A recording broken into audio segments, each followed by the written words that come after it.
All right. Morning, everybody. How are you feeling? Any inquiries, needs, concerns, questions, etc. before we get started? All right. Do interrupt me with any questions anytime, even silly ones.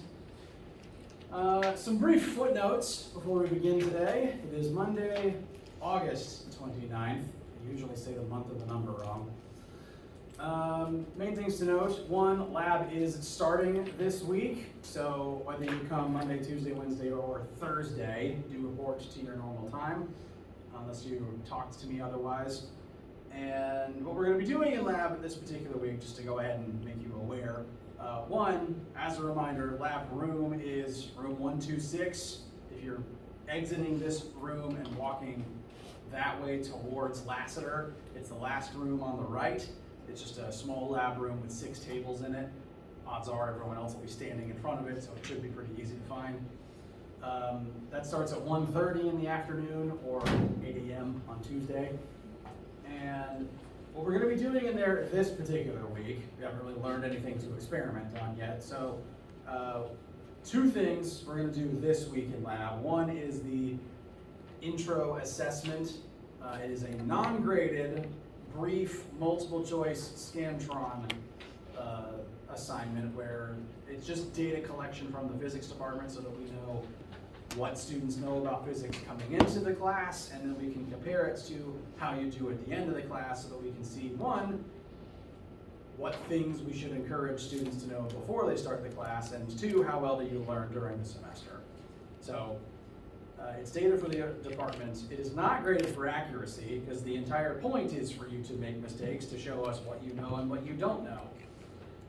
It is a participation grade. So you do it, you get a grade for having done it, and it's not scored for accuracy. So that'll be the first thing. It literally takes only it's literally capped at 30 minutes, so it won't take long. It's multiple choice too, so you don't even need to worry about numbers for that one. What you will need to worry about numbers for is the second thing we do in lab this week, which is an algebra review assignment that we'll be doing together. You can work with your table mates on it, and I'll be walking around talking to the group to make sure everyone understands all the various algebra questions that are on it. It's just review to kind of dust off the various order of operations skills that you'll be needing throughout the semester. Some of you may have already looked at the assignment. It is on Brightspace from a previous version of the class. You don't have to finish it before you show up. The point is we do it together in the lab room. So don't need to print it, don't need to do it yet, but you can look at it if you want to, just to see what's ahead. And that's lab this week. Next week we'll begin doing, I guess you'd say, proper experiments. I think next week will actually be marble cannons, so stay tuned for fun things.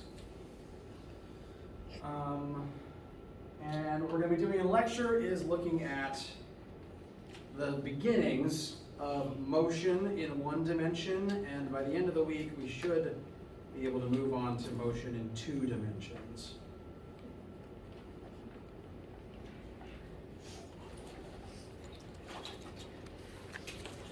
So does anyone need anything before we get started with that? As I dig out my laptop charger. All right.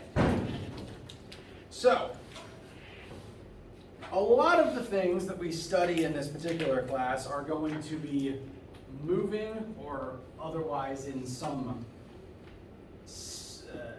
location on the XYZ plane. So these first 3 variables that we're going to be talking about are going to be important for the entire class, because we'll be constantly referring back to them as they relate to the motion of various things. So, my hope is that you're familiar with these terms. If you haven't used these words specifically, the concepts they describe should at least seem familiar to you. So the first 3 variables that we're going to start doing algebra for and start using formulas for in this class. The first is physical displacement. This refers to how far apart 2 points are in space.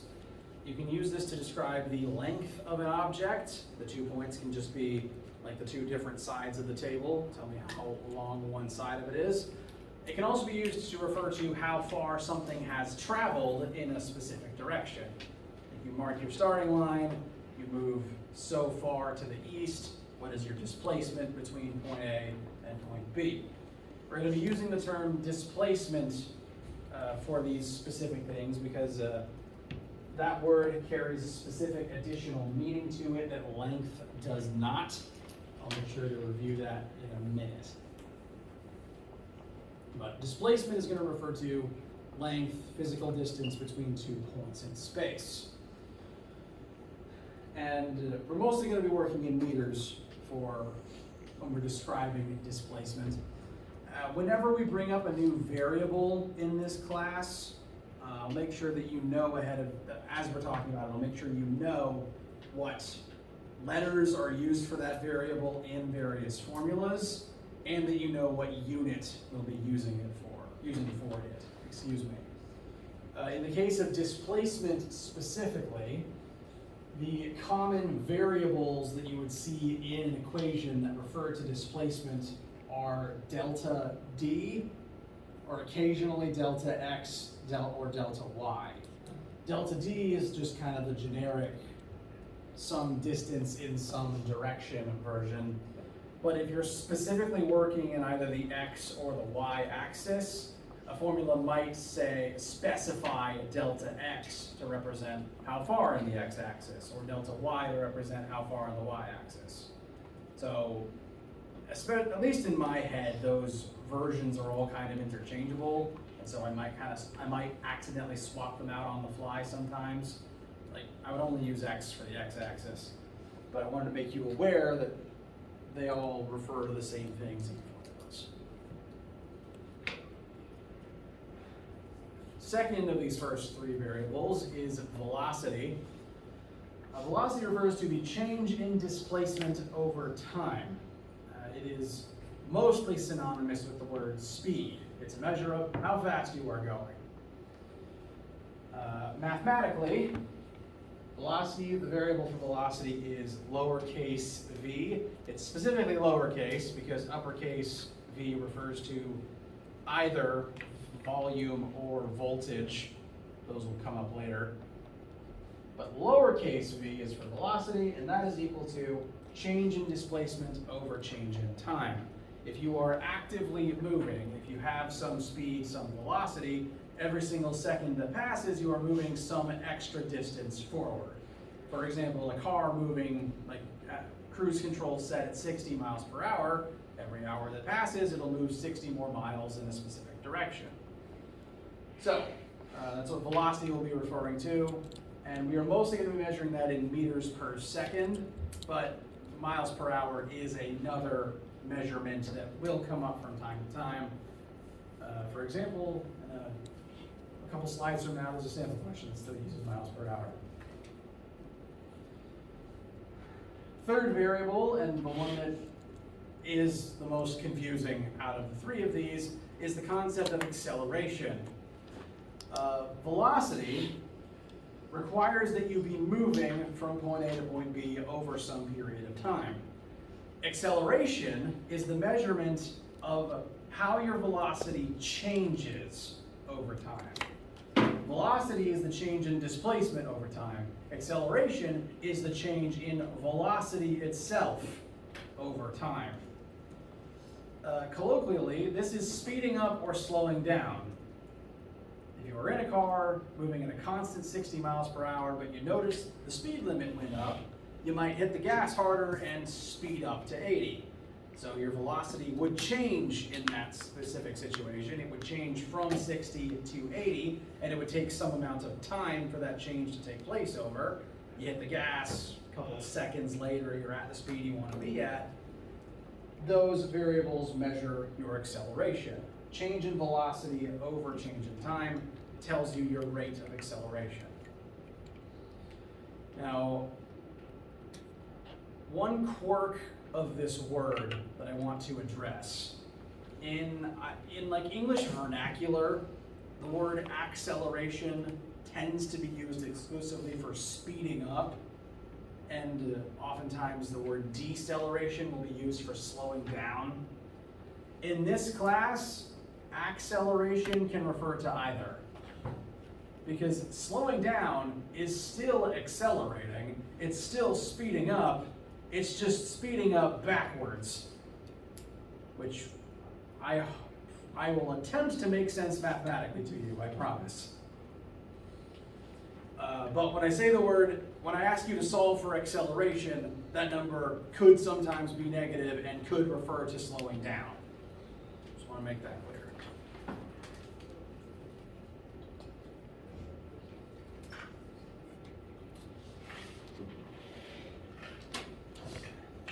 Questions about these three terms at this time? Okay. Acceleration, the variable for acceleration is commonly going to be a lowercase English letter a, and the unit for acceleration is commonly going to be meters per second squared. This is distinct from meters per second for velocity. Notice the formula for acceleration is change in velocity over change in time. If you look at the units for each of these things, velocity is measured in meters per second already, and then you divide it by time again, meters per second, which can be simplified to meters per second squared. So that's where the unit comes from. It is legally distinct from just meters per second by itself. They are not interchangeable.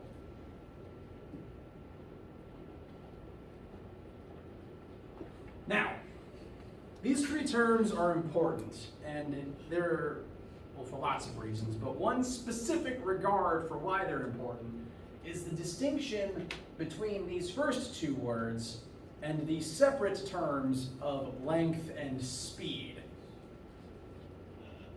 Length and speed are technically different but related concepts to displacement and velocity. We are talking about displacement and velocity because they are specifically vectors. Just out of curiosity, is anyone in this room unfamiliar at all with the concept of a vector? Okay, that's fair. That was just for me, my curiosity. So, at this point, you've done a lot of math, you've worked with a lot of numbers. Those numbers, if you're working in science classes, all tend to have units attached that tell you, the magnitude of what you're measuring. You can measure, 60 seconds, 30 meters, 50 degrees Fahrenheit. All of those numbers have a unit that tells you how big it is. Like the difference between 60 centimeters and 60 kilometers is pretty different. So the unit can give you a sense of the number's magnitude. But some numbers have more than just a magnitude. Some numbers have to have or at least have a direction attached. For example, if you are trying to navigate while driving, you not only want to know how fast you're moving, you also want to know in what direction you're moving. Because if you wanted to get from here to New York City, going at 80 miles per hour is all well and good, but if you don't know that you're headed north, then you could very well end up in Orlando. So in this particular class, we like the idea of vectors because it tells you what direction a number points in three-dimensional space. A vector is separate from the idea of a scalar. Scalar just refers to directionless numbers that you've used prior to now. Any number that doesn't have a direction attached is a scalar. So you've used scalars before, even if you've never heard the word scalar before. If it's a number and it doesn't tell you what direction it points in, that's a scalar. And there are some things you can measure that are always scalars because they can't point in a direction. It's not actually on this list, but time is arguably the most important scalar. It's the one we'll be using the most. Time can't point in a direction because you can't have... That's not ideal. It's okay. I mean, I can talk in the dark, it's just inconvenient. Hello, and goodbye. Oh, yeah. For a second, I looked over here and thought, oh, is the projector still on? No, that's just the light from my laptop. All right.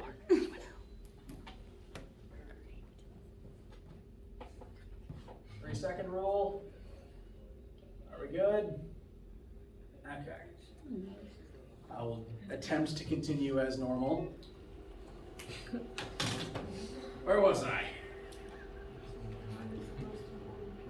Yes, time is arguably the most important scalar that we're going to be using because you can't have 3 hours east. Time is just time. You could argue that time could point forwards or backwards, but backwards time doesn't really mean anything, and you can't really distinguish. Time only has one axis that it operates on, so trying to imply a direction other than forwards or backwards doesn't benefit you in any way. So we consider time to be a scalar, and there's other things that are also scalars. While I'm waiting for the projector to turn back on, can you think of any things that you can measure that can't have a direction attached to them? Light? The intensity of light, yes. Like if you're measuring like lumens, that can't have a direction. That's true. I guess also radio waves, they kind of just go out. The intensity, frequency, and wavelength of radio waves can't have a direction, so correct. You can measure the direction they're traveling in, but that would be their velocity, which is a separate variable. So yes, good observation. And light and radio waves are technically the same thing, so same category there. Ah, good, the list is back. In addition, energy has no direction because when you eat food to gain energy, it doesn't really care what direction you're chewing in or what direction you run in afterwards. Temperature, mass also cannot point in directions. And specifically, physics at least, considers length and speed to be scalars. If you measure how long something is or you measure how fast something is, but you don't write down the direction it's pointing in, that's not a vector anymore, so we consider those to be scalar length and speed. Meanwhile, if you record the direction of displacement and the direction you're moving in, we consider those to be vector displacement and vector velocity. At least in the case of speed and velocity, it can be pretty easy to remember which one is a scalar for s and a vector for velocity, for v. So if that helps make the distinction in your brains, by all means. That's how I learned it, at least. There are some variables we will measure that are defined as vectors, that are kind of inseparable from the direction that they point in. If you're driving in a car, your speedometer doesn't tell you velocity, it just tells you direction, because the speedo does the same thing whether you're going north, south, east, west. You only really get velocity if you've got a compass app somewhere in your car or your phone. Meanwhile, though, acceleration is defined exclusively as a vector because you have to speed up forwards or backwards or in a separate direction. If you're speeding up, that acceleration points forwards. If you're slowing down, that acceleration points backwards. If you're turning, it points in a different direction. Additionally, force is categorically defined as a vector because you have to push something in a direction. There's no such thing as a directionless force that I have yet to discover. If you push something, it's in a direction, it has to be a vector. And when something's a vector in this class, we need to try to keep track of what direction it's pointing in because that's going to affect how a lot of the variables and numbers interact with each other in this course. So whether or not something is a vector is going to be important. And when I introduce a new variable to you, putting the sample ones on this list, I will make sure that you know and can write in your notes whether or not it's a vector and whether or not that's going to be important. So for your first 3 variables, Displacement, velocity, and acceleration are all vectors. They will have directions 9 times out of 10, and those directions will be at least relevant to the question, relevant to the answer. Now, on your list of scalars, you can add time on the bottom. That's the first scalar we're going to be working with. Yes? How is weight a vector? Weight is the force gravity specifically exerts on an object. And since it's a force, it always points in a direction, at least on this planet, down. So weight and force are actually the same thing. I don't really know why this particular artist listed it twice. In a week or two, I will try to make the distinction between mass, force, and weight all as clear as I possibly can, because they are, all three of them, separate things, and you need to make sure you can tell them apart. I guess as a teaser, since it's already on the screen, force and weight, they are both forces. They have to point in a direction. Your weight is a force that points down. Mass is a directionless scalar that just refers to how much matter is inside of an object. Depending on how much chemistry you've had, this probably sounds familiar. If I take this calculator with me to the moon, it's going to weigh a different amount, but it still has the same number of carbon and metal atoms in it. So its mass is unchanged, even though its weight changes on a different planet. So mass is a consistent scalar. Weight is a variable force and a vector. Again, I'll make sure that distinction is clear when we start using those concepts. So, vectors and scalars are important. Displacement, velocity, acceleration, and time are important. And these are our first 4 formulas that we're going to be using to calculate and utilize all 4 of those variables that we've looked at so far, including time.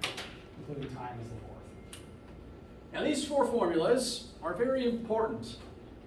They are the first ones we're going to cover, and the first 4 that we're going to be constantly referring back to for the entire duration of this class.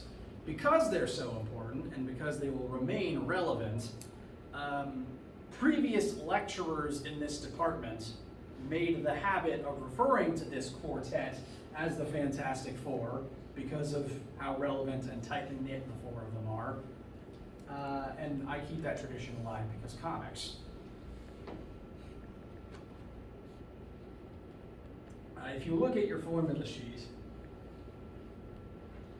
it has these 4 formulas on it as the first little box here on mostly the upper left. Although which image of the Fantastic Four it uses will vary. I think, unfortunately, most of your formula sheets probably have the bad movie on it.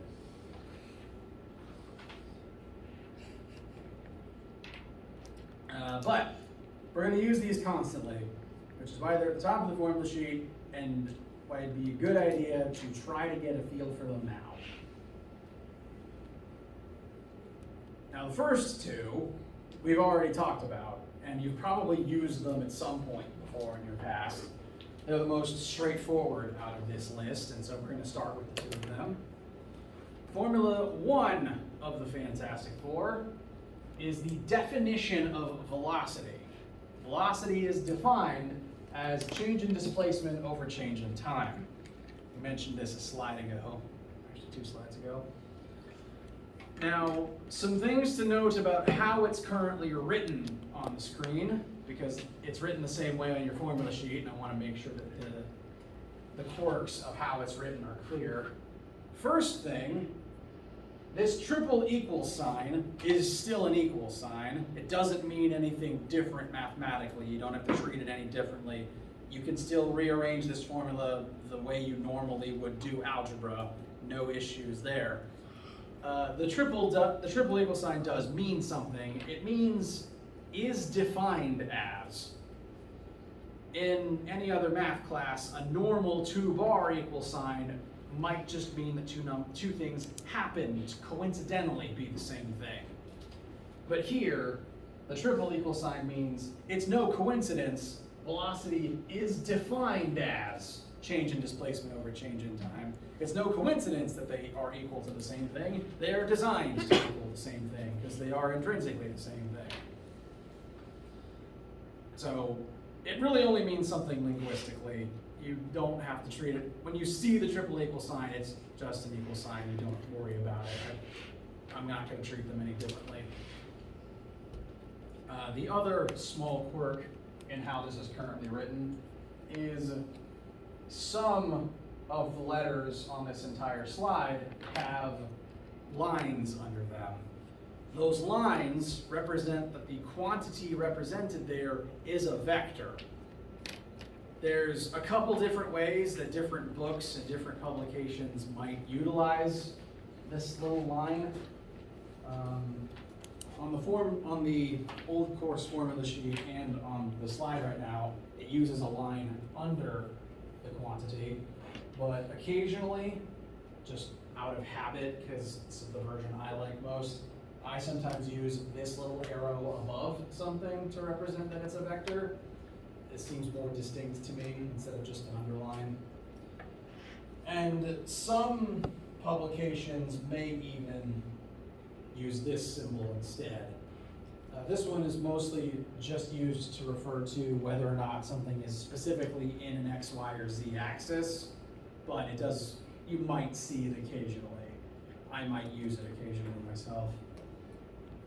The symbol just being this little caret, but directly above something. You might sometimes see this symbol used for like to the power of, but like if I was writing x to the power of 2 in my computer, the to the power of is its own symbol and it's not really above anything. It's not treated as a hat. When it's indicating something's a vector, it is a hat. It is on top of the letter it's indicating as a vector. This is a different use. It won't come up often, but if it comes up, I want to make that clear.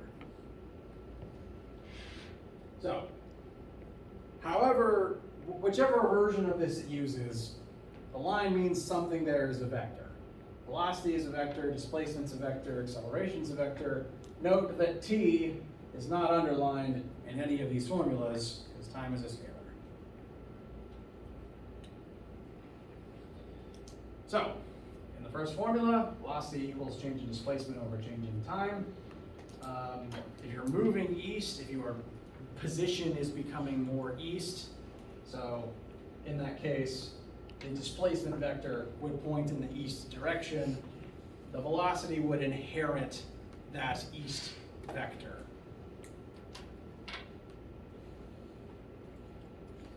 Questions so far?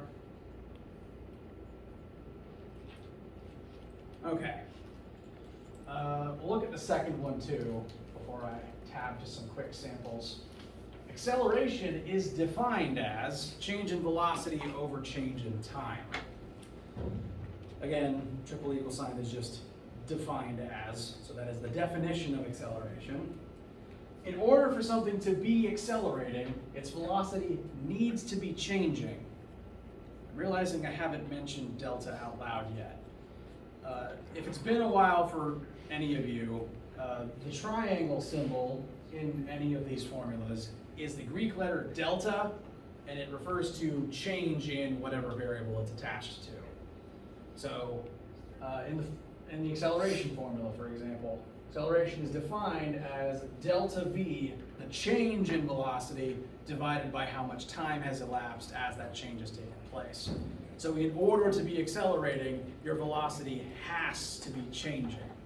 If you are driving forwards at constant velocity, if your final velocity is not any different from your initial velocity, delta v would be 0 because velocity didn't change, and you wouldn't be accelerating if you're moving at constant velocity.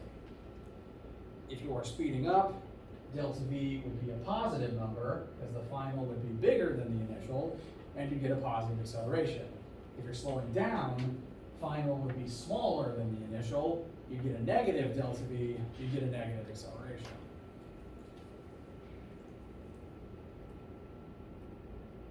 Questions, concerns, vague feelings? All right. Of the four, these are the two most straightforward. They have the fewest terms in them, and I'm hoping you've used both of them before since they are definitions, and since they should have come up in previous physical science courses. But it helps to have examples written in your notebook for each of them. So two quick samples, one for each of those formulas before we move on to the other two.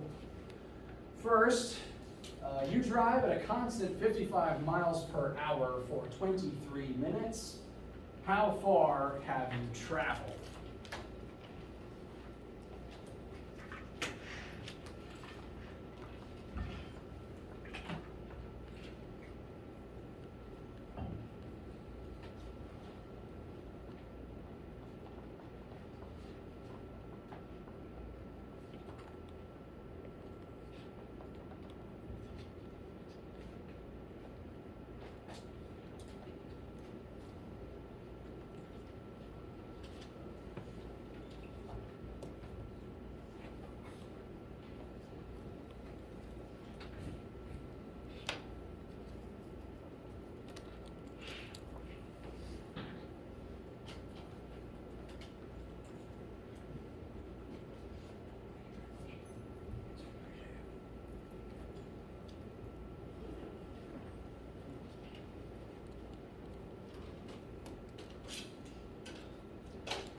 Any final answers yet?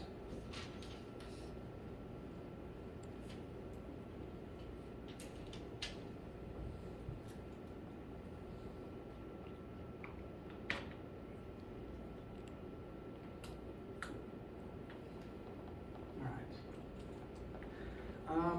When I work example questions with you guys,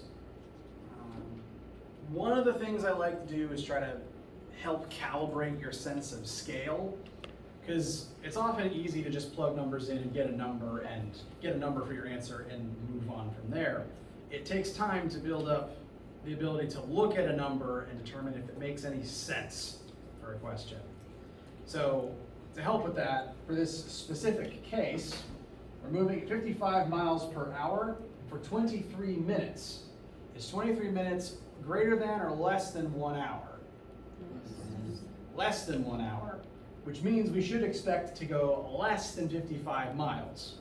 So to help calibrate your sense of scale, if you got an answer that is bigger than 55, it means there's a small algebra mistake somewhere. If you got you'd be expecting an answer less than 55. To help get to that final answer, I'm attempting to demonstrate my usual recommended technique. Read question, write down the variables from the question. We're given velocity, time, and asked for change in displacement. Again, delta D, delta X, kind of interchangeable. So we need a formula that has these three things in it. Fantastic Four formula number 1 fills that role. We have our velocity, we want delta T, we know how much time has elapsed. So we're going to start plugging our numbers in, and are we good to go? No, there's a slight little catch here. Our units don't match up. Our velocity's in miles per hour, our time is in minutes. So if we multiply miles per hour by minutes, then we get a very big answer in units of mile minutes per hour, which isn't a thing. So we need to either convert miles per hour into miles per minute or convert minutes into hours. Technically, those two methods are indistinguishable. You can pick whichever is most straightforward for you.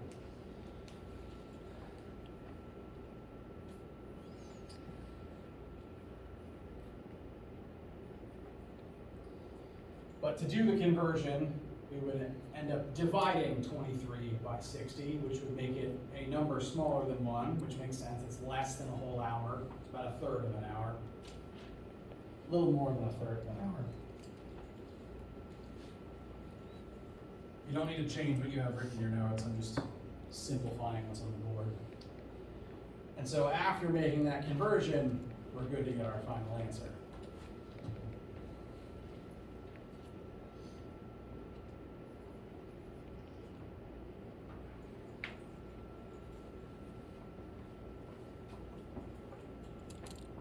I think that simplifies to 0.3.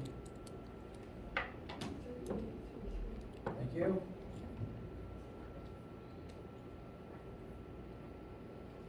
And so we would multiply both sides by 0.3833 instead of multiplying both sides by 23. And that should give us a final displacement of, I believe, 21.08 miles. And if we were tracking sig figs, our two starting numbers had 2, so the 1 in the ones place is the last significant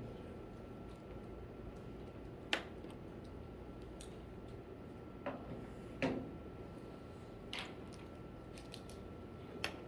Yes? Let's just say it gives like seconds. You would do the same thing, but you would do it one more time like you did last week, and then that would be a new fraction. Yes, exactly.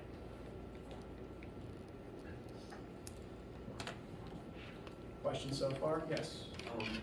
So you said like for tests and quizzes that you like to have the formulas, but say if you do like the direct conversion, like say it was going backwards, like how she had said from,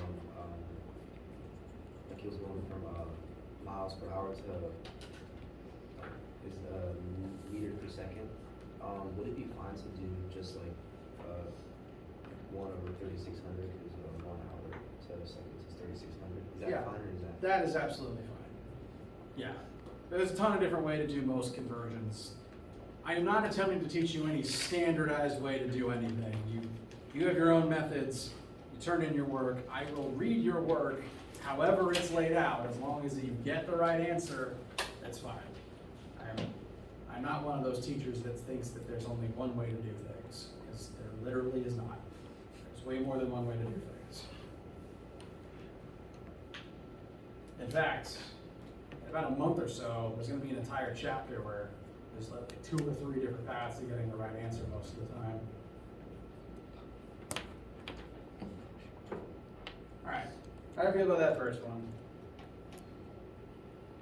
All right, second one of these first 2, this one will be about acceleration instead. A car can go from 0 meters per second to 30 meters per second in 4 seconds. What is the acceleration of that car? This is very similar to if a car commercial starts advertising the new Hyundai Sonata can go from 0 to 60 in 2.85 seconds. They're bragging about its acceleration. How, you hit the gas, how fast can it go from one to another.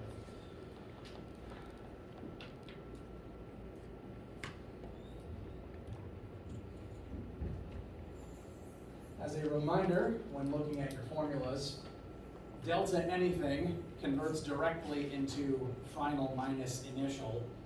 So as you're listing variables, you know your final velocity is 30 meters per second. You can specify a direction if the question tells you one. I have that there for a sample number later. Question doesn't specify X. I left that there from a previous section. Final velocity is 30, initial velocity is 0. The formula sheet won't necessarily have VI and VF in it for some of the formulas, but delta V means final minus initial. So the acceleration definition can be rewritten to look like this.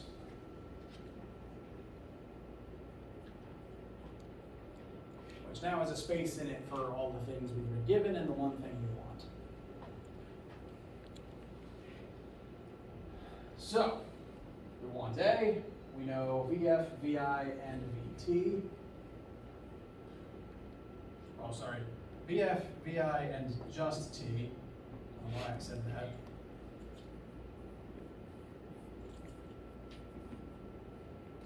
And so we are good to find a single number answer for A.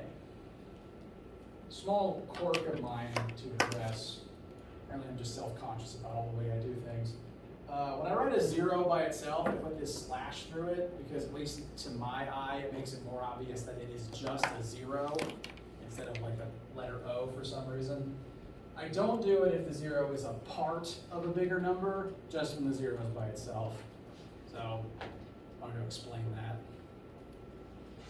And that should give us a final A of 7.5 specifically meters per second squared.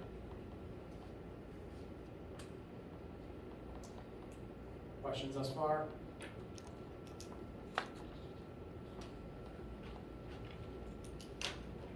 Yes. If we were doing it with sig figs, would it just be 7 meters per second squared? I suppose it would, because the 4 is just 4, and it doesn't specify anything more precise than that. So yes, if 4 is just 1 digit's worth of precision, the 7 is the significant digit, which the answer would round up to 8 then. Good observation, thank you. Do you grade for sig figs? Not really, but, because it's weird, I need them, but I hate them. I hate having to keep them in mind, but sometimes you kind of have to keep track of them and know how many digits to write down in the end. So, they're worth remembering. I don't require them on most answers. Sometimes WebAssign is picky about them though, so I'll be reminding you of the rules so that you remember them when they come up.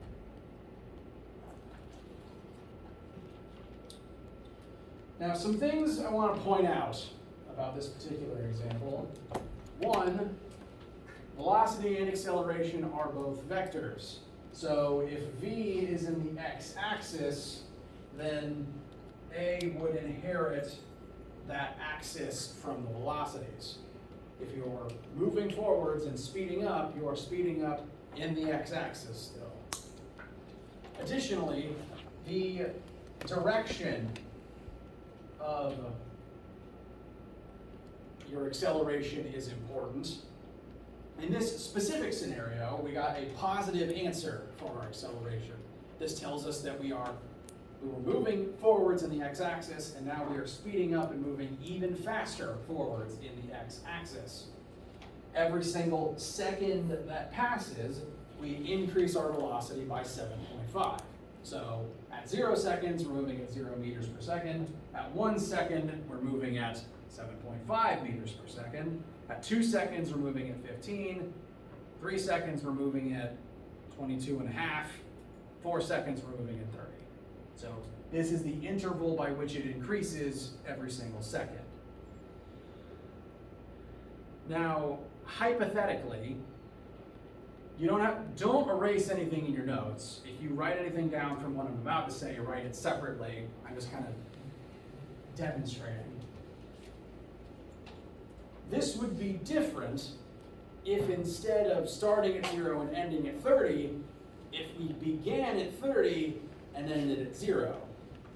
If you were moving forwards at a constant 30 and then you hit the brakes instead of starting at 0 and hitting the gas. Even with the same numbers, if you were slowing down instead of speeding up, that would switch which position you put each of these numbers in. So in the case of slowing down, you'd end at 0 and you'd start at 30. Now same numbers, so the actual numerical answer doesn't change, but notice that would make our final answer negative because we're slowing down. It's still the same axis, so that didn't change. We plugged in 2x velocities, we're getting an x acceleration, but now it's pointing in the opposite direction. We were moving forwards, we began slowing down. That technically indicates acceleration in the negative direction because our velocity is becoming more negative than it was when we began. This is one of the reasons acceleration can be kind of a headache, because it's possible to have a positive velocity and a negative acceleration at the same time if you're moving in one direction and slowing down.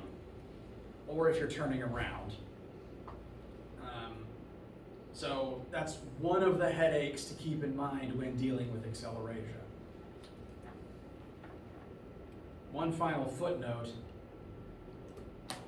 This question is about acceleration. This formula is about acceleration. This formula doesn't work if you're accelerating.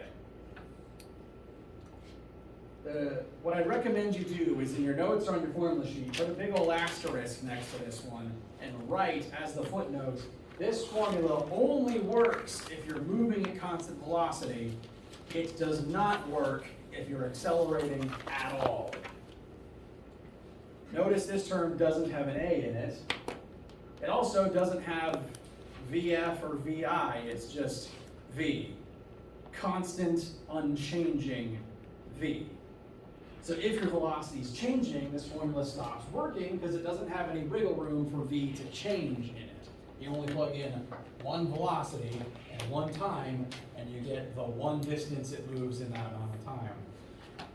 So if you ever enter a situation where you have multiple velocities and you're thinking, well, which one do I plug into this formula? You don't, because the multiple velocities probably means it's speeding up or slowing down, and then this formula stops working. So again, big old footnote. It's probably why this is arguably the least useful of the four. It's the one you've probably known the longest, but it's the least useful of the four because of that limitation. It works when it works, but when it doesn't work, avoid it. And it doesn't work pretty frequently. Questions, etc.? Okay. I'm going to now show you a situation where it doesn't work, even though your first instinct might be to use it anyway. So, when you're in a car and it's parked, someone's just turning it on, and whoever's driving hits the gas. Let's say the car increases its velocity from 0 to 30 over 4 seconds. As those 4 seconds are passing, as its velocity is increasing, is the car stationary?